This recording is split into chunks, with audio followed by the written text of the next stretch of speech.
किसी भी संख्या का वर्गमूल केवल 1 सेकंड में ज्ञात कीजिए। जैसे 25 का वर्गमूल ज्ञात करने के लिए हम सबसे पहले इस तरह से पाही पाल लेते हैं और 5 का वर्ग कर लेते हैं, इधर लिख लेते हैं 5 का वर्ग, और 2 का वर्ग कर लेते हैं 4, इधर लिख लेते हैं।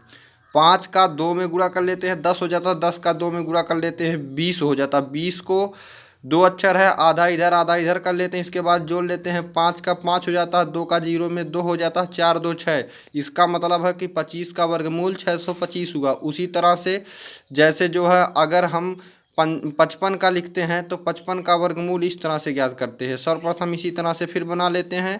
5 का 25 हो जाता है, फिर 5 का 25 हो जाता है, 5 पचे 25 दूनी 50, फिर हाफ हाफ करके इधर लिख लेते हैं। 5 का 5 हो गया, 2 का 2 हो गया, 5 5 10 का 0 हो गया, 2 1 3 हो गया। इसका वर्गमूल इतना हो गया। इसी तरह से अगर 12 का ज्ञात करना है तो 12 का वर्गमूल इस तरह से ज्ञात कर लेते हैं। फिर पुनः इस तरह से बना लेते हैं। 2 का वर्ग करते हैं, 2 दूनी 4 हो जाता है, लेकिन 4 में इकाई दहाई का अंक नहीं, इसलिए इसे 0 4 करके लिख देंगे।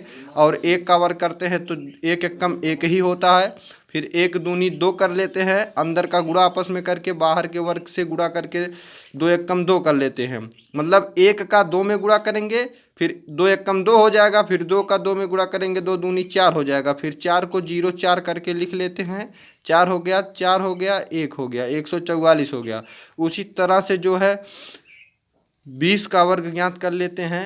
20 का वर्ग ज्ञात करने के लिए फिर इसी तरह से बना लेते हैं। इस तरह से बनाने का मतलब हो गया कि 2 दूनी 4 हो गया। सर्वप्रथम लिख लेते हैं 0 का वर्ग हो गया 0 0, 2 0 करके लिख लिए, 2 दूनी 4 हो गया। अब 2 शून्य 0, अब 2 दूनी 0 0 0 0 0 हो गया। मतलब 2 का सब में गुणा करेंगे तो ही हो गया 400। इसका मतलब 2 का 400 में गुणा हो गया। तो इसी तरह से सबका वर्गमूल ज्ञात कर लेते हैं। जैसे 25 का आपको हमने बता ही दिया है कि 2 का सर्वप्रथम गुणा कर लेते हैं, 4 हो गया, 5 का गुणा करके इधर लिख लिए 25 हो गया, 5 का 2 में गुणा करके 10 हुआ, 10 का 2 में कर लिए 20 हो गया, आपस में जोड़ दिए, इसके बाद वर्गमूल आ गया। इसी तरह से हम ज्ञात कर लेते हैं।